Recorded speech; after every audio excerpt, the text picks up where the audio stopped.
Well, what if everything you've heard about the Oklahoma City bombing has all been a lie? The narrative that the powers that be want you to believe on what unfolded on that fateful morning in Oklahoma City.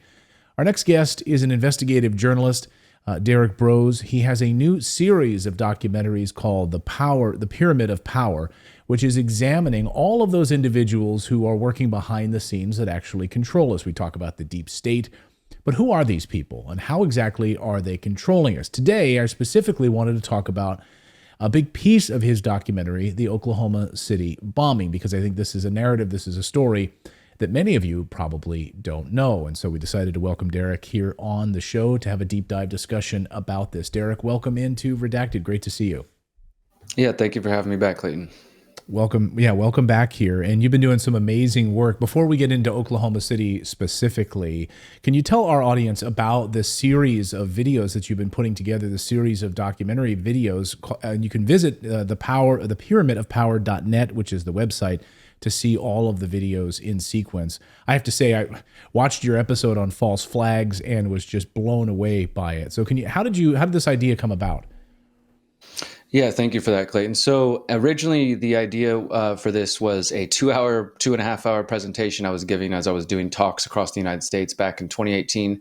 And after doing a few dozen of those, I realized that it probably wasn't the best format for such information, that I could maybe do it better in a documentary style presentation. And so that's what I started focusing on in 2021. We began the series. It's myself. I do the research, the writing of the scripts, the narration, and I work with some really talented editors who make it come to life.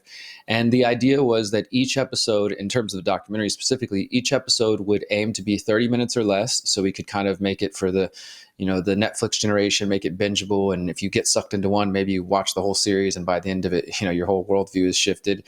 And so every episode's 30 minutes or less, at least that's what we aim for. A few have gone over, and packed with the best information that already exists. As you probably know, there's a lot of amazing documentaries and books out there that sometimes you don't have to recreate the wheel for certain topics. So I would use my own original research plus sourcing from pre-existing documentaries, pre-existing books, condensing it down to just the facts that people need to know to get them thinking about these topics.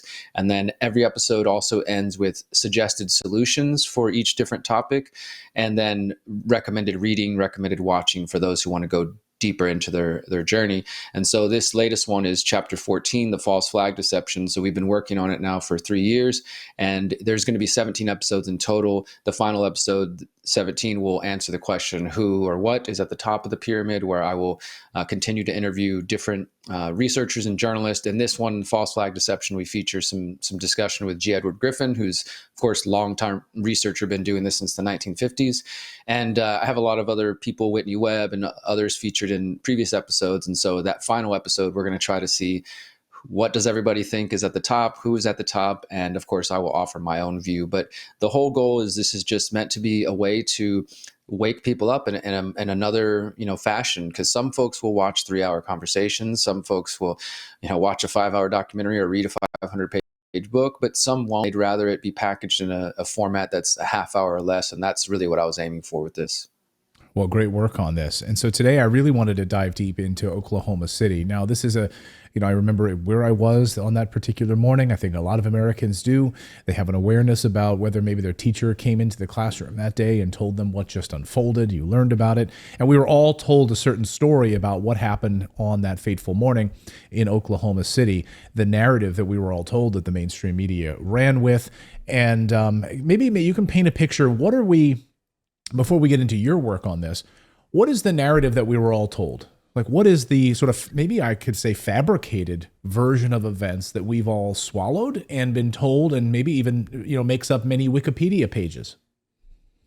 Yeah, absolutely. So the official government version of events says that on April 19th, 1995, at about 9:02 a.m., Timothy McVeigh, who is former military veteran, white supremacist, white nationalist, him acting alone with maybe one or two conspirators that the mainstream will admit, killed 168 people, including children, at the Alfred P. Murrah Federal Building in Oklahoma City.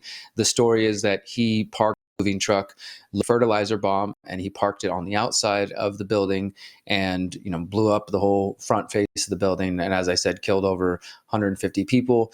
He was caught shortly after and eventually put to death. That is sort of encapsulates the mainstream version of events. And just to kind of put this into context, because I was about 11 years old when this happened, so I don't remember it too well. I do remember headlines, but I remember 9/11 6 years later a lot more clearly. And to kind of put it in that context, this was one of the building up of promoting the idea that there is a rise in domestic extremism. There was much talk in the 90s about the militia movement. It's on the rise. And then, of course, 6 years later, you had the 9/11 attacks. And as I talk about in the documentary, current president and then Senator Joe Biden was part of passing this anti-terrorism, domestic terrorism bill right after the Oklahoma City bombing happened. And similar to after 9/11, we saw the Patriot Act. Joe Biden still claims credit for having written this bill and basically saying it was the basis for what would become the Patriot Act. So looking back, so we're in the 29th year now. Next April will be 30 years since this happened. We can see how that conversation has advanced, and there's continuing to be talking points from the corporate media saying that regular everyday Americans might be the next Timothy McVeigh or Osama bin Laden, et cetera. So much of the propaganda we see today betrays back. Right. And it all is traced back to that. In fact, that is the moment I recall. I mean, after that morning, after that happened, I think it was in social studies class, Mr. Vogt, my high school history teacher and social studies teacher, and the guy that made me fall in love with history, I remember him coming in and very somberly telling us what happened and explaining to us what he knew had happened at that time. And I remember that was the moment, of course, we would hear in biographies written about Bill Clinton, that was the moment that he really became president of the United States. It was this idea, sort of his Challenger moment, when the Challenger blows up and President Reagan soothes an upset nation. And this was the thing, right? Bill Clinton becomes president. He soothes an upset nation. He vows to make us safe. He vows to protect us against these types of attacks, both foreign and domestic. And then, of course, we see the gestation of what you point out as the Patriot Act here. So that's the official story of events. So that's the official narrative that we heard. But you started to peel back this onion in your research, and of course, a lot of great information out there now that we've been able to see through declassified information and others. What do we know actually happened that day that hasn't been told to us, that has been kept from us? Well, there's definitely a few things right off the bat. So one thing that I think the public is completely unaware of, or I would say most of the public, especially outside of Oklahoma City in that area, is that there were citizens, just regular everyday people who had questions about this event. Immediately from the beginning, there were people saying something's not lining up here.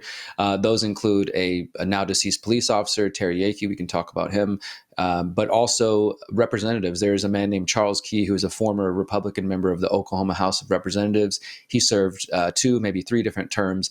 And when this happened, he started working with some of the family members who had children deceased. So the blast was targeting not only the federal building, but specifically the daycare center at the federal building. And so unfortunately, there were quite a bit of children who were killed in this blast. Some of those parents, including this man, Glenn Wilburn, did not believe or had questions about the way things happened and were immediately suspicious about the true causes of it. They started working with Charles Key, this former representative, and they spent 18 months talking to more than 170 different witnesses. And they basically formed what became a grand jury, a citizens grand jury. And their conclusion, this is their own word, said, quote, "We cannot affirmatively state that absolutely no one else was involved in the bombing of the Alfred P. Murrah Federal Building." And so this was kind of opening the doors to maybe we haven't got the full story. And some of these people are still to this day out there trying to raise awareness about this. The other major thing I would say that pokes holes in the official story, much like the 9/11 story, is that there have now been forensic experts and explosive experts who've looked at the building and the way that it was exploded. It appears to be exploding from the inside, not from a truck outside blowing inwards.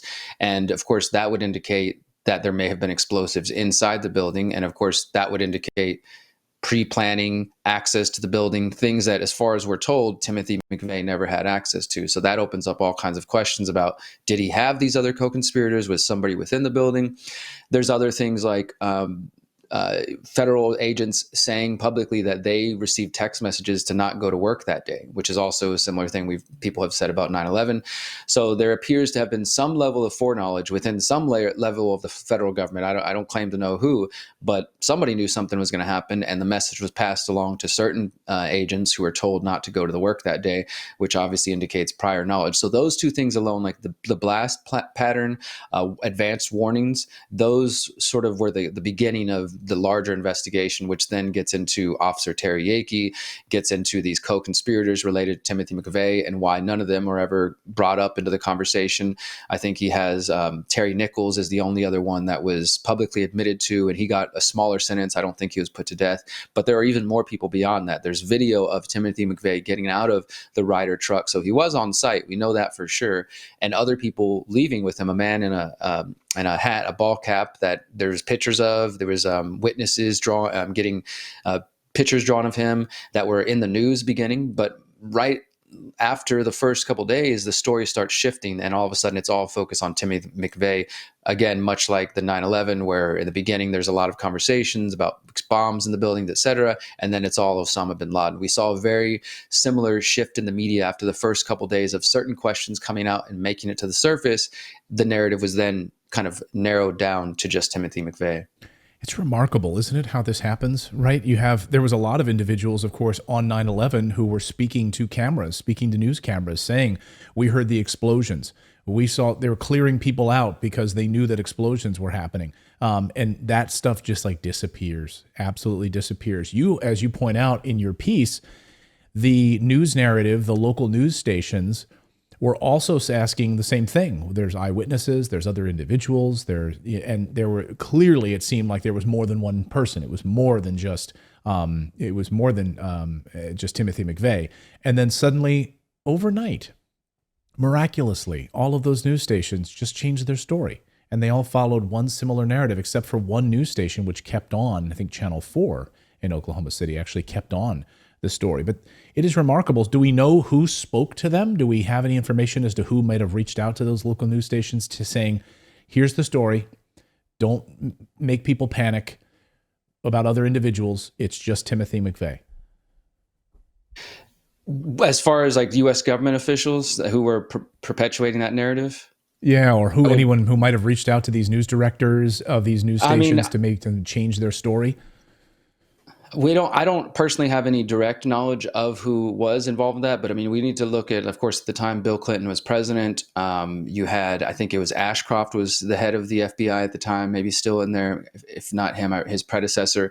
So I would look at those departments, because as you mentioned a moment ago, on the local level, as these things often work out, you get real journalism. There's some level of real journalism, especially back in 1995, people actually asking questions, talking to local people, but then the narrative starts to form on the national level. So on the local level, there are still people, as I mentioned, like Charles Key, I believe he's still alive and he still will speak publicly about this. Another man named Hoppy Heidelberg, who was part of the grand jury. We include some of his testimony in the documentary. So there are folks on the other side who are still trying to raise awareness. Now, the only person I know who has or official department that has been named as somebody trying to hush the story up would be the Oklahoma City Police Department as well, because as we discussed with Officer Terry Yeakey, he immediately had questions and just didn't feel like he was getting the full story. And as his wife and his sister, who are still living, tell it, he apparently filed a report with the Oklahoma City Police Department where he outlined all the discrepancies he was finding, and he was told to refile his report, that we're not taking this one, you need to refile it and do a brand new one, otherwise you're going to face trouble. And his ex-wife also tells a story of going to visit the building afterwards a couple days, because he specifically wanted to look at the bottom of the building, like where the daycare center was. It seems that he had suspicions that there were bombs inside the building. And so he was, according to his still living wife and sister, was being threatened by people within the Oklahoma City Police Department. I don't know if they know exact names. They've never said specifically like Sergeant so-and-so. And I don't think Terry ever publicly said. Unfortunately, he ended up allegedly killing himself in a very brutal way, slicing his wrist dozens of times and had bruises all over his feet, and his body was badly beaten. And at the same time also allegedly killed himself with a gun. Clearly under pressure. And then he went back the night of the bombing he examined the building, if I'm not mistaken, and he was met by the FBI. He went back because something didn't look right to him, and he wanted to investigate the blast pattern, which he believed came from inside the building outwards, not outside in, as in the case of a fertilizer truck hitting the building. And he was met with the FBI that told him to turn around, get out of here, right? Absolutely. This is what his wife and his sister, again, they're still alive. So they've shared these stories publicly. And as I talk about in the documentary, just as recent as last year, CNN actually surprisingly did a piece on this and said, why was this cop killed? Even acknowledging that these discrepancies still exist in the story, and that still to this day, his family hasn't gotten any answers. Does that police report he wrote still exist somewhere in OKCPD files? Is that potentially feasible? Who was the agent or agents who turned him away from the building and told him, get out of here? We don't have the answers to these questions. His wife and his sister said they believe it was an FBI agent or somebody from the DOJ, but they never got a name. They didn't get a badge number, et cetera. So unfortunately, we're 30 years after the fact, and some of these answers may be lost to the pages, to the history. But we do know for certain that there are so many holes in the official story of the Oklahoma City bombing that what they've told us is just not possible. And not possible that it was just a singular truck filled with fertilizer explosives that could have brought down this building and killed 168 people. That all sorts of munitions experts have looked at this and studied how much fertilizer. It's basically impossible. Am I wrong? Is there any chance that this could have been that could totally have happened? That it was just it was a boxcar filled with fertilizer, and that's what brought down this entire building. There is strong evidence that demolition charges were in the building. So I think that at this point, again, we don't know. That evidence has been long taken away and wiped away. But anybody who understands demolition and looks at the building and the blast pattern, it does not seem to indicate something coming from outside going inwards. And there may have been, it appears, where unfortunately directly in the daycare center. The daycare center of the building, from what I've learned, was kind of in the basement or the lower levels. So the children may have faced direct impacts from, if there were charges inside the building, they probably were there at the basement with the kids. Can you imagine the sick individuals that are laying these charges ahead of time and knowing where they're laying them, and they know that they're inside of a child's daycare center at the federal building? It's it's hard to imagine and this is, again, like, this might seem kind of fantastical for some folks in the audience who are maybe newer to these ideas, but there's so much compartmentalization. There's so much layers within the U.S. government that we as average citizens without top secret access, et cetera, do not know about. And there are military soldiers, highly trained special forces that go out and commit operations, and it could be something like this. They may not even be aware of what they're doing. Now, of course, we could imagine if your task for the day is to go put charges in a federal government building, you might have some questions. But these are, of course, the highly trained, highly obedient officers and soldiers who are part of these elite forces. And I don't think they're going to be coming out and speaking publicly anytime soon. There's also, I should say, that there are some theories that Timothy McVeigh was a patsy in the sense that he didn't even know what he was participating. This is one of the things that many of us who study false flags suspect, that sometimes these operations may have, at least the people involved in them, may have believed they were training exercises, and then these training exercises go live. And so, for example, maybe Timothy McVeigh and others thought they were participating in a drill, and then the explosion happens, and the next thing he knows, he's being plastered all over TV as this is the guy behind it. And he never got to speak up about it. He did not fully confess to saying that he was involved in this, but again, they pretty quickly put him to death. Like, that he wasn't allowed to speak to the public. Before you know it, he's being put to death. And this is, like you said, as far as it being Clinton's like challenger moment, unifying the nation. Unfortunately, when terrorist attacks like this happen, like we saw after 9/11, the American people want blood. They want justice. And so the quickest way to sort of pacify that, or at least this is what they tell us, is like, let's bring this bad person to justice. Let's not let him speak his propaganda and have a voice. We need to, get justice right away. And so Timothy McVeigh was put to death very quickly. And we have not, of course, we can't hear from him now and find out what he was really told or what he really knew or what he believed was happening. Yeah, great point. For those of our audience who are new to this, like you mentioned, and who might not be familiar with false flags and might not even believe it, oh, that can't be true. I mean, we have a long, rich history in the United States of false flag attacks on the United States. And maybe you can just give our audience an idea of, going back to the USS Maine, or I mean, heck, people even believe Pearl Harbor, the information we had ahead of Pearl Harbor, and allowing that to happen. When you look at October 7th, fully aware that this was about to happen, you let it happen. You let certain things happen for a reason, and false flags can take on different roles. You mentioned people who are patsies, who don't even know that they're part of it. You could look at Operation Susanna in Egypt in 1954, when Israel hired some disillusioned Egyptian Jews to basically try to go into Cairo and start a war with Egypt. So you have a history of patsies, you have a history of different forms of false flags. But for our audience, it's not really familiar. Like, what is the goal of a false flag? Maybe you can, provide some detail on why would you want to carry out a false flag? Sure. So I think that there's numerous reasons one might do this. And of course, I don't proclaim to be in the heads of these people, whoever they may be, behind these various operations. But I think we can sort of, if you understand this idea of problem, reaction, solution, let's start there. You may have a problem that you either manufacture, the actual see the problem. They say, hey, this problem's bad. They're having a reaction. And then you present the solution you wanted all along, right? It appears that often false flag events are the tactics that what I call the predator class will use to achieve their goals. If they can't just get it through politics, if they can't just get it through public, campaigns and peer pressure and things like that, then they might use an event to keep people afraid. We know that fear is a great motivator, and if you allow a country to be attacked, or you make the attack happen, then all of a sudden people are clamoring to feel safe. And we saw in the post 9/11 era that meant, okay, well, now we got to take our shoes off at the airport. You got to have body scanners. You could see, and I sort of referenced this in the documentary, that you had the underwear bomber, the shoe bomber, all these progressive alleged attacks, each of them which are worthy of study and have holes and similar patterns here of multiple people being involved, different story, just all the telltale tales of a false flag appearing after 9/11, but even before 9/11. You mentioned the U.S. Maine, Pearl Harbor, definitely G. Edward Griffin. When I interviewed him for this episode, he said that he feels confident that if he had a day in court, he could prove to any jury that Pearl Harbor was a false flag.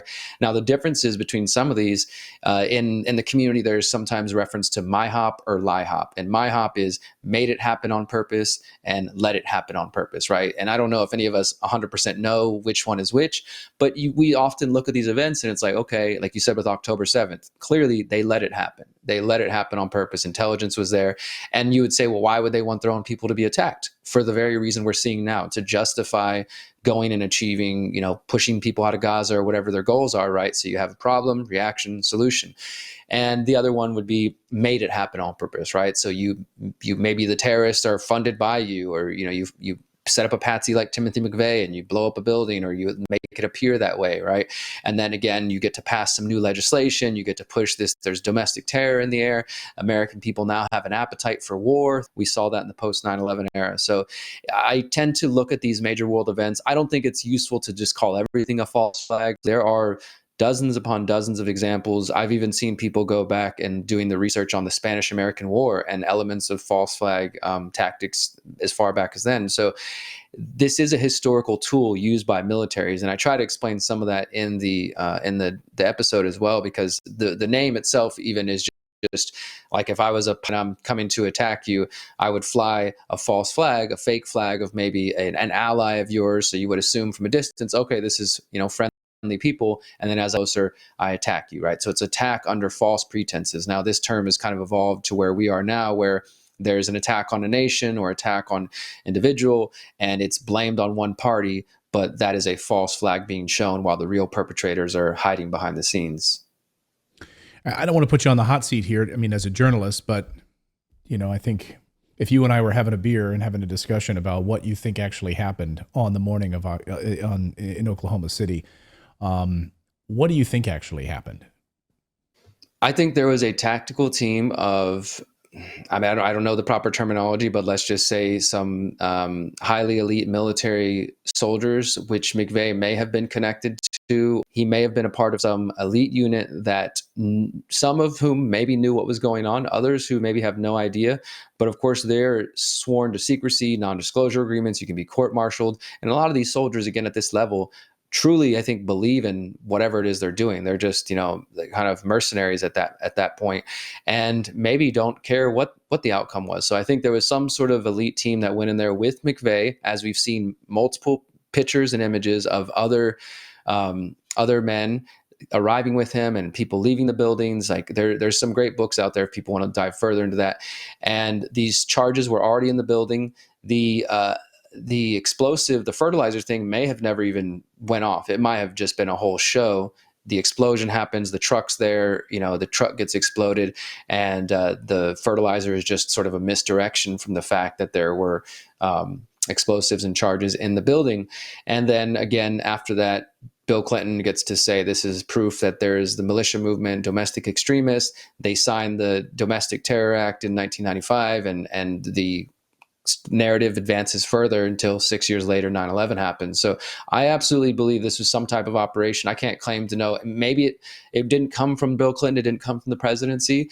I do think that there is rogue elements of the U.S. government. Of course, the intelligence agencies operate pretty much with impunity, and they can do whatever they want. So perhaps somebody deeper within, not necessarily Bill Clinton himself, was leading this operation. And this, to me, would be similar to what I've seen with other operations, some of my other investigations into child trafficking and other things, where you have these very specific but compartmentalized units. And in the case of, for example, the Finders Cult, a rogue unit of the CIA involved in these kind of things. I think we could have seen a similar operation like that. So I don't want to claim Bill Clinton was behind it or something like that, of course, without evidence. But I do think some rogue elements of the U.S. government, most likely U.S. military intelligence, were involved in this. I think you're absolutely right about that. And of course, famously, Bill Clinton was told he's not on a need-to-know basis about what was going on at Area 51. So you can imagine the level of security clearance that's even higher than the President of the United States.